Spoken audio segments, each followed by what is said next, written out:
Hai semuanya, ketemu lagi bareng Mihu di sini. Oh iya, kali ini Mihu akan membawakan alur cerita dari film Donghua yang berjudul Battle Through the Heaven. Mihu mengingatkan sekali lagi ya bahwa konten ini full spoiler. Mari siapkan cemilannya dan mari kita mulai alur ceritanya. Hai semuanya, sebelum Mihu mulai, Mihu mau ngucapin banyak terima kasih ya bagi teman-teman yang udah dukung dan udah sawer Mihu. Love you semuanya.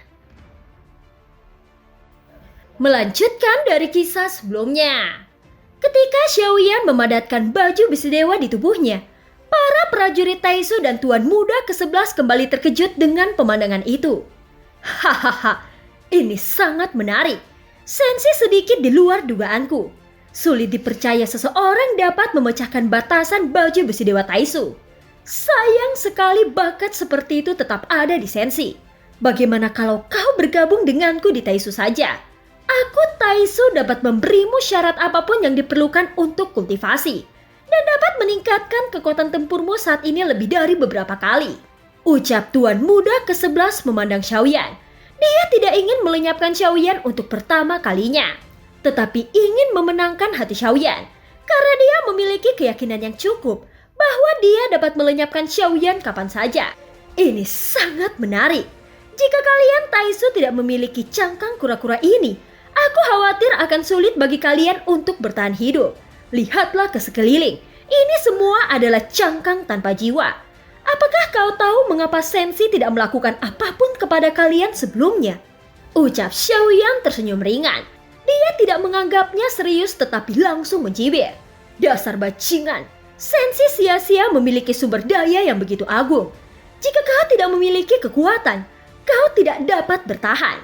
Ketika kami mengintegrasikan kekosongan sumber daya ini dan menaklukkannya satu persatu, kami tidak perlu khawatir. Ucap Tuan Muda ke-11 berkata dan wajahnya menunjukkan ekspresi percaya diri. Tampaknya Taisu sejauh ini tidak dapat dihentikan.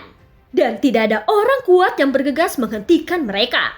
Hahaha, sungguh. Dengan kekuatan seperti itu, ucap Xiaoyan mencibir. Kekuatan semacam ini, apakah kau benar-benar berpikir tidak ada yang dapat kami lakukan tentang itu? Mata Tuan Muda ke-11 berkedip. Jelas dirangsang oleh sarkasme Xiaoyan. Saat berbicara, dia mengangkat telapak tangannya lalu menunjuk ke dada Xiaoyan. Detik berikutnya sebuah lubang berdarah meledak di dada Xiaoyan. Daging dan darah di tubuh Xiaoyan meledak. Sebuah lubang darah langsung menembus tubuhnya dan menghancurkan dadanya. Bahkan itu dibawa energi yang kuat. Dan kekuatan darah dari tubuh keabadian fisik bintang 5 dan tubuh keabadian Xiaoyan dan bahkan berkah dari baju besi dewa. Kekuatan yang tidak dapat dijelaskan ini tampak mudah menghancurkan Xiaoyan. Tuan Muda ke-11 mengarahkan jarinya ke perut Xiaoyan lagi. Hanya untuk mendengar suara teredam dari kehampaan. Perut Xiaoyan meledak dengan daging dan darah. Baju besi dewa meledak secara langsung. Dan seluruh perutnya berubah menjadi lubang berdarah. Tetapi saat ini, Xiaoyan dengan kekuatan fisik daging dan darahnya itu sembuh dengan cepat. Dan hanya perlu beberapa tarikan nafas. Untuk mengembalikannya ke keadaan semula, Tuan Muda ke-11 tidak ingin membunuh Xiaoyan. Tetapi hanya ingin menunjukkan kekuatan Taisu di depan Xiaoyan. Dan memberitahu Xiaoyan dengan cara ini, bahwa Taisu akan mudah membunuh mereka. Kau tidak tahu apa-apa tentang kekuatan kan? Jangan berpikir bahwa jika kau telah mencapai keabadian, kau adalah langit dunia ini. Keabadian ada di mana-mana di kekaisaran Taisu.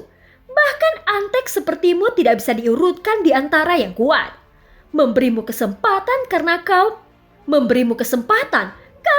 dapat melanggar batasan baju besi dewa, bukan karena kekuatanmu. Ucap Tuan Muda ke-11 memandang Xiaoyan dengan bercanda. Di matanya Xiaoyan seperti semut. Selama dia menggerakkan pikirannya, dia sepertinya bisa membunuh Xiaoyan secara instan. Sekarang aku akan memberimu satu kesempatan terakhir. Memilih untuk bergabung dengan Taisu atau hidupmu akan berakhir di sini. Ucap Tuan Muda ke-11 berkata. Jarinya bergerak ke kepala Xiaoyan mengikuti kata-katanya. Dan saat jarinya menunjuk ke kepala Xiaoyan, krisis kematian yang intens menyelimuti seluruh tubuhnya. Perasaan kuat ini tidak bisa dipalsukan. Selama dia mau, dia bisa melenyapkan Xiaoyan. Pada saat ini Xiaoyan terdiam. Pagoda emas berkedip-kedip di antara alisnya saat ini. Situasi saat ini hanya dapat diselesaikan dengan menggunakan pagoda emas. Tetapi pagoda emas tampaknya tidak memiliki kemampuan serangan yang kuat.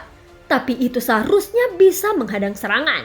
Xiaoyan tidak tahu harus berpikir apa lagi. Situasi saat ini membuat jantung Xiaoyan berdetak lebih cepat. Karena ini dia baru saja menguji kekuatan nyata Taisu. Sekarang Xiaoyan mengerti bahwa kekuatan Taisu bukanlah yang dapat dia tahan sekarang. Bahkan tidak ada kesempatan untuk melawan. Melihat kesunyian Xiaoyan, Tuan Muda ke-11 tampaknya kehilangan kesabarannya.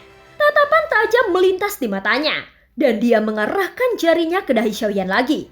Sebuah kekuatan melonjak dari kampan di sekelilingnya. Itu langsung menuju ke kepala Xiaoyan. Pikiran Xiaoyan bergerak. Pada saat krisis hidup dan mati ini, dia tidak punya pilihan selain menggunakan pagoda emas untuk memblokirnya. Karena dia tidak tahu dari mana kekuatan ini berasal, jadi sepertinya pertahanannya tampak sangat luar biasa. Dia tidak bisa merasakan kekuatan macam apa itu. Tapi Xiaoyan tahu bahwa kekuatan ini sangat kuat. Itu benar-benar di luar toleransinya. Dan tidak mungkin menghentikannya dengan kekuatannya saat ini. Tepat ketika pikiran Xiaoyan bergerak, dan dia akan mengorbankan pagoda emas, tiba-tiba cahaya hitam muncul dari kehampaan. Itu menghalangi wajah Xiaoyan. Cahaya hitam berhenti dan menyebar di benak Xiaoyan. Keadaan krisis kematian menghilang secara tiba-tiba. Saat cahaya hitam muncul, mata Tuan Muda ke-11 membeku dan alisnya berkerut. Hahaha, benar saja. Masih ada kekuatan yang tersembunyi. Ucap Tuan Muda ke-11 melihat ke cahaya hitam dan dia mengira itu adalah kartu truf Xiaoyan. Tetapi sebenarnya Xiaoyan juga tidak tahu apa cahaya hitam itu sampai dia bisa melihat cahaya hitam itu. Jelas di antara cahaya hitam, ada sabit dengan tubuh hitam pekat dan tekstur tak terkalahkan. Dan pupil mata Xiaoyan tiba-tiba menyusut. Sebelum dia bisa membuka mulutnya, suara yang akrab terdengar di telinganya. Hai ayah, Yueli ada di sini untuk membantumu. Suara itu terdengar dan sosok cantik melintas di sisinya. Memegang sabit dewa kematian dalam cahaya hitam dan kaki teratainya mengambil langkah ringan di kehampaan. Mereka semua akan menghilang dan muncul dalam kehampaan yang tak terduga di sekitar mereka. Mata dari Tuan Muda ke-11 juga berputar dan ekspresinya sedikit berubah. Kemudian dia segera mengangkat tangannya untuk mengunci sosok cantik di kehampaan. Lengan yang diangkat barusan dipotong dari tubuhnya dan darah menyembur keluar. Sebelum dia bisa bereaksi, sabit hitam menjarah ke belakangnya di beberapa titik. Dan sebuah sabit hitam tajam menembus perutnya. Kau tidak memiliki jiwa. Tapi aku ingat baumu. Aku akan menemukan tubuh aslimu. Jika kau berani menyentuh ayahku, kau harus mati. Suara yang sedikit dalam itu dipenuhi dengan dominasi yang tak ada habisnya. Dan segera setelah kata-kata itu jatuh, tubuh Tuan Muda ke-11 langsung dibagi menjadi dua bagian oleh sabit. Meskipun darah dan daging tersebar di mana-mana, tidak ada darah setetes pun jatuh pada sabit hitam. Mata Xiaoyan memantulkan sosok cantik, dan dia sedikit linglung. Karena meskipun suara sosok cantik di depannya sangat familiar, tetapi penampilannya telah mengalami perubahan yang mengguncang bumi. Dengan rambut diikat di bagian atas kepala dan diikat dengan jepit rambut emas. Itu disulam dengan jumlah manik-manik benang perak tipis dan anting-anting merah di telinga berkedip dan bersinar. Dengan sikap anggun dan tenang, dan rambut merah mudanya jauh lebih panjang. Pupil matanya indah mengandung pesona. Jika warnanya diabaikan, Xiaoyan akan langsung memikirkan Sun Er saat melihat wajah ini. Fitur wajah yang indah dan cantik 90% mirip dengan Sun Er. Selain kesamaan mata dan aura yang memancar dari seluruh tubuh, lebih seperti raja daripada kelembutan dan kesenangan Sun Er. Saat membuka dan menutup mata, bisa membuat orang merasa seperti melihat sang raja. Ketika sosok cantik ini melihat Xiaoyan yang lamban di depannya, matanya yang indah tertunduk menjadi bulan sabit dan dua lusung pipit di sudut mulutnya membuatnya semakin imut. Ayah, apa kau tidak mengenaliku lagi? Mengapa kau menatapku seperti ini? Ucap sosok cantik itu. Dan sosok cantik ini adalah Xiao Yueli. Tetapi karena Xiaoyan yang sudah lama tidak melihatnya, dia tidak lagi memikirkan perbannya membungkus tubuhnya ketika dia masih kecil. Dan dia telah tumbuh jauh lebih tinggi dan sangat mempesona, tanpa sifat kekanak-kanakan sama sekali. Anakku Yueli, kau sangat cantik, ucap Xiaoyan. Dia butuh waktu lama untuk kembali sadar dan kemudian dia tersenyum. Matanya mengandung emosi seorang ayah yang sudah lama tidak melihat putrinya. Dengan ayah yang tampan dan ibu yang memikat, bukankah seharusnya aku memang cantik? Baiklah ayah, mari kita pergi dari sini dulu. Ratu telah memerintahkan kita untuk tidak melawan mereka secara langsung, ucap Xiao Yueli sambil tersenyum dan segera berkata dengan tegas. Tidak ada seorang pun dari sekitar Taisu yang berani maju ke depan saat ini. Setelah mendengar kata-kata itu, Xiaoyan mengangguk dan segera mengalihkan pikirannya dan mengumpulkan 4 binatang buas kembali ke dalam ruang lingsu. Dan akhirnya Cimi yang sengsara dengan pedang abadi 7 warna di tangan Tuan Muda ke-11 benar-benar menghancurkannya. Cimi, kita harus pergi, ucap Xiaoyan memandang Cimi yang berada dalam pertempuran berdarah dengan Tuan Muda ke-11 dari jauh. Meskipun Cimi terlihat agak malu, nyatanya Tuan Muda ke-11 bahkan tidak bisa menyelesaikannya dengan pedang abadi 7 warna karena kekuatannya terlalu kuat. Bahkan jika Cimi dipotong di pinggang, dia dapat sembuh dalam sekejap mata. Kekuatan pemulihan yang menakutkan semacam ini, meskipun melihat darah Cimi berceceran di mana-mana, tubuhnya masih utuh seperti sebelumnya. Ketika Cimi mendengar panggilan Xiaoyan, dia memelototi Tuan Muda ke-11 dengan marah dan kemudian bergegas menuju Xiaoyan. Tuan Muda ke-11 yang memegang pedang di ujung tidak terus mengejar, tetapi melihat dari kejauhan. Cimi langsung mendekat ke arah Xiaoyan. Sejauh ini, 3 dari Tuan Muda ke-11 yang terlihat persis sama telah muncul. Satu dihancurkan sampai mati oleh Cimi, dan yang lainnya dicabik oleh Xiao Yueli. Jelas mereka semua adalah tiruan dari Tuan Muda ke-11. Bahkan termasuk Tuan Muda yang memegang pedang abadi 7 warna juga hanyalah tiruan. Namun itu bahkan sebenarnya bukan avatar. Ini lebih seperti para prajurit Taisu. Mereka semua dianggap sama. Mereka sama sekali bukan bentuk kehidupan nyata. Karena mereka semua tidak memiliki jiwa, mereka hanya memaksakan kesadaran yang sama. Tuan Muda ke-11 yang bertarung melawan Cimi jelas tidak berniat untuk mengejar, karena dia takut pada Xiao Yueli. Dan pengejaran yang sembrono tidak hanya akan berakhir dengan cara yang sama, tetapi dia bahkan mungkin harus mengorbankan pedang abadi 7 warna di tangannya.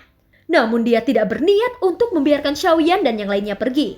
Kehampaan yang dikelilingi oleh begitu banyak monster Taisu dikunci oleh kekuatannya yang kuat, sehingga tidak mungkin untuk melakukan perjalanan melalui kehampaan. Dalam kehampaan di atas kepala Xiaoyan dan di bawah kaki mereka, formasi penahanan besar terkondensasi yang benar-benar mengunci kehampaan itu.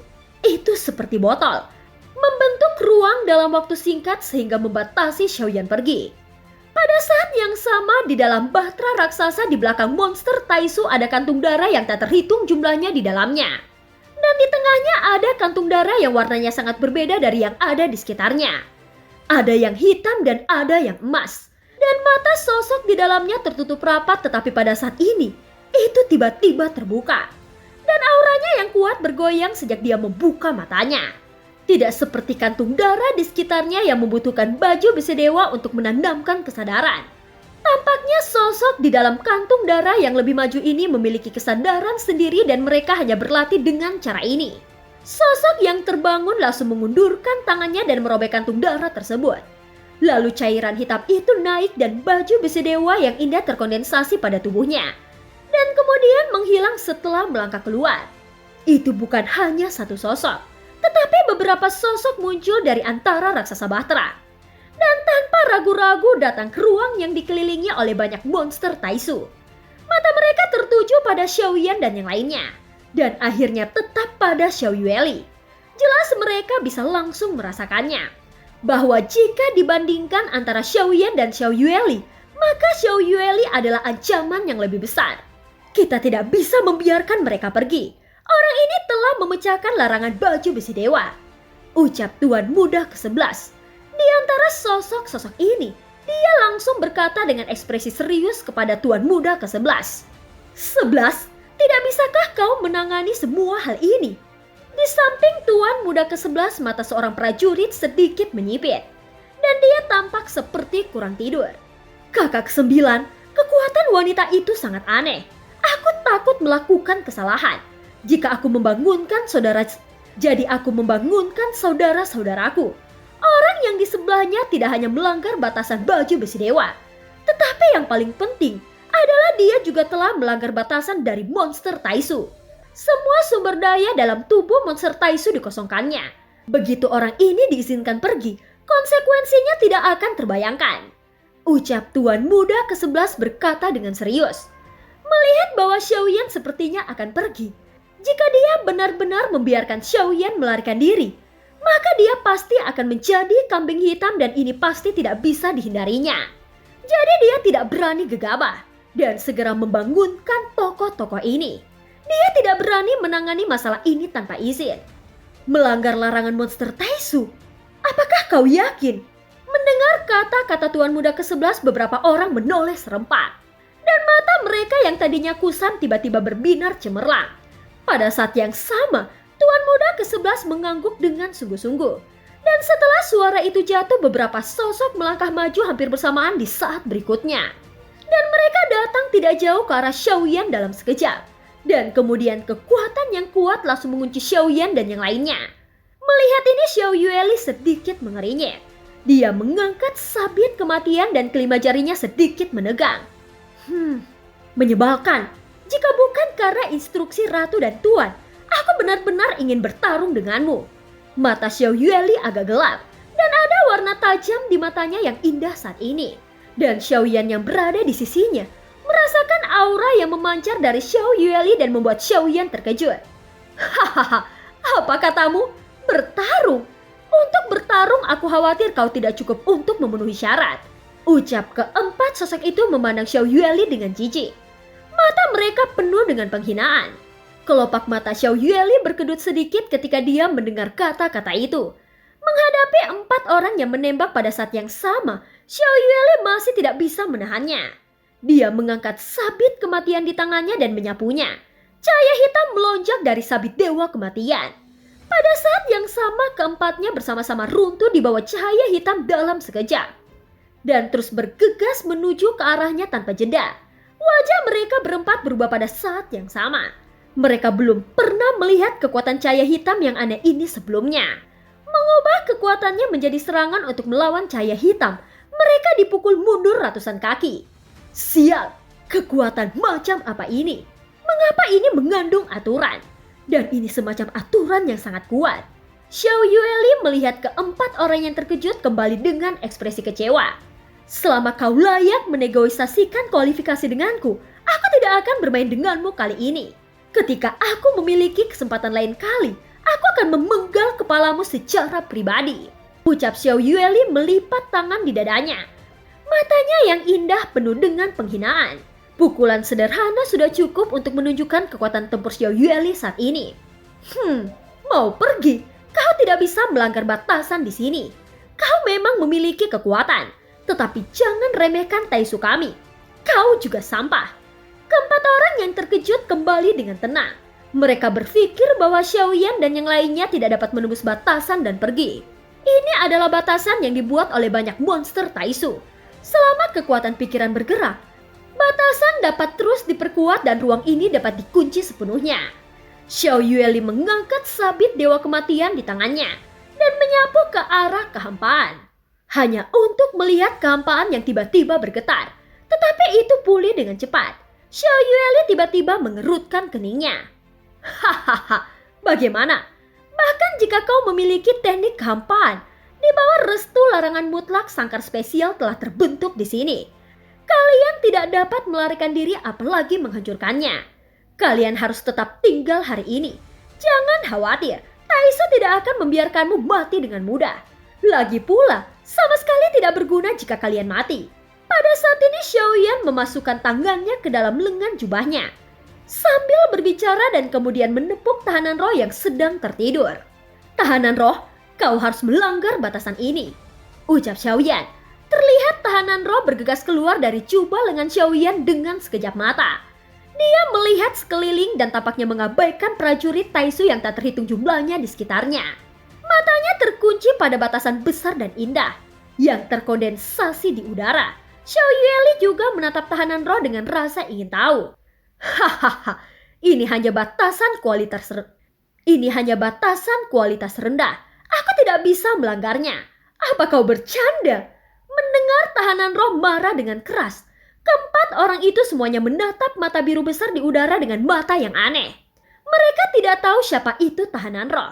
Tetapi pada saat tahanan roh muncul, ada firasat buruk di hati mereka.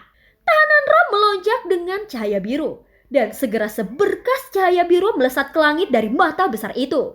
Itu meledak ke arah batasan ruang yang dibanggakan Taisu di udara. Mereka ingin menggunakan batasan ini untuk memenjarakan Xiaoyan dan yang lainnya.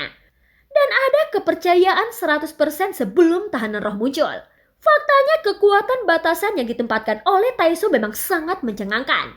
Tetapi itu menjadi batasan berkualitas rendah ketika jatuh ke mata tahanan roh. Sepertinya jenis batasan ini dapat dipatahkan olehnya tidak lebih dari satu batang dupa. Keempat Taisu jelas juga sangat percaya diri.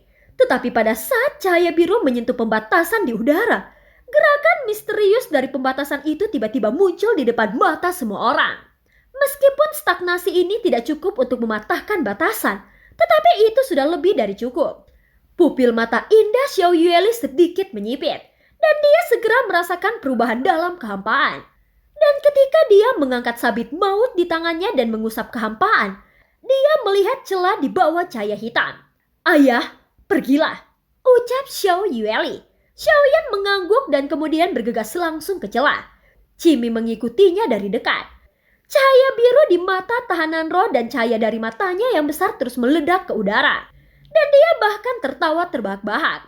Hahaha, aku baru saja berkata aku tidak bisa melanggar larangan kualitas rendah. Ucap tahanan roh tertawa terbahak-bahak, meninggalkan 4 orang Taisu yang terkejut. Pada saat ini 4 orang itu memandang tahanan roh. Ini bukan manusia atau binatang. Itu tampak seperti mata besar yang dicabut dari kepala binatang yang besar. Tetapi itu benar-benar luar biasa karena mampu menembus batasan ruang mereka. Perkuat kuncinya. Perkuat. Jangan biarkan mereka pergi. Segera kunci posisi mereka. Dan segera temukan titik di mana mereka ingin pergi ke kehampaan. Keempat Taisu tahu bahwa batasan ruang rusak.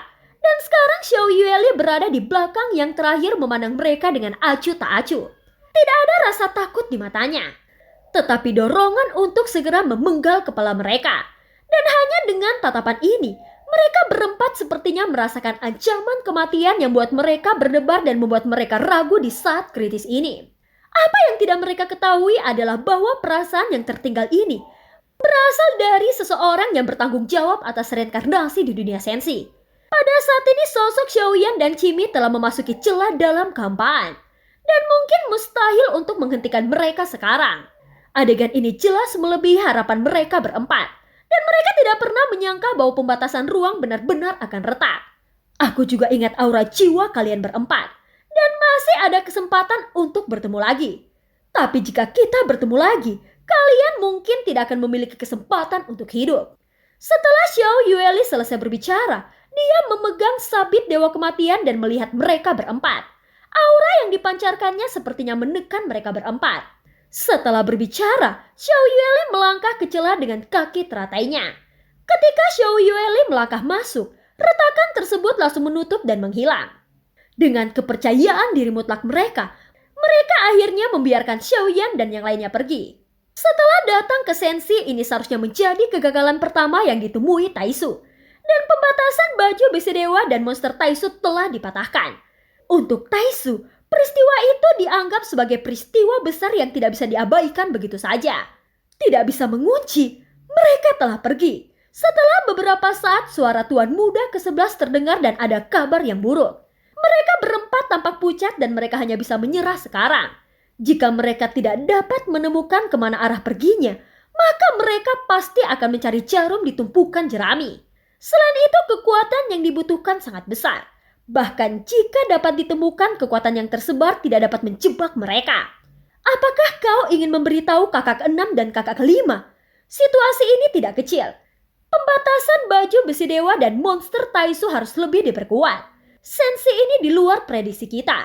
Ada keberadaan yang pencapaian tinggi dalam seni larangan. Ujar salah satu pria di antara 4 sosok itu berkata perlahan. Jangan khawatir. Saudara keenam dan saudara perempuan kelima sedang dalam masa kritis kultivasi. Tidak perlu mengganggu mereka. Meskipun larangan itu dilanggar, itu bukanlah masalah yang serius. Hal terpenting sekarang adalah menstabilkan situasi ini. Tunggu pasokan sensi tiba dan tidak akan terlambat untuk menyelesaikan masalah dengan mereka. Ucap pria lain menggelengkan kepalanya. Jadi setelah beberapa pertimbangan dan beberapa orang mengangguk setuju setelah mendengar kata-kata itu. Atur, terus kumpulkan sumber daya dari kampan ini. Percepat dan pastikan untuk menyelesaikan pengumpulan saat pasukan sensi tiba. Selain itu perkuat kembali batasan pada semua monster Taisu dan baju besi dewa. Dan pastikan sumber daya tidak diambil lagi. Mereka berempat segera membuat pengaturan. Dan ketika suara itu turun, Taisu menjadi sibuk dan kerumunan Taisu berkumpul di sini. Jika dilihat dari kejauhan, itu juga merupakan pemandangan yang sangat spektakuler. Begitu banyak monster Taisu di lautan kehampaan dan kapal Taisu diseret di belakang mereka. Itu tampak agung walaupun dalam kehampaan yang luas. Tapi kali ini, bahkan jika mereka mengerahkan seluruh pasukan mereka itu akan sia-sia. Tetapi meskipun Xiaoyan tidak tertangkap, Taisu akan menjadi lebih waspada tentang hal itu. Dan mereka mengira masalah seperti itu terjadi karena mereka terlalu ceroboh sebelumnya. Selama pembatasan pada baju besi dewa diperkuat, masalah ini dapat diselesaikan untuk sementara. Dan dapat diselesaikan sepenuhnya setelah pasukan sensi tiba. Mereka tidak percaya bahwa di dunia sensi ada teknik terlarang yang lebih kuat dari Taisu. Selama level teknik terlarang disesuaikan dengan level tertinggi, tidak ada seorang pun di sensi yang dapat memecahkannya. Dan film pun berakhir. Terima kasih udah dengerin Mihu dari awal sampai akhir ya. Sampai jumpa.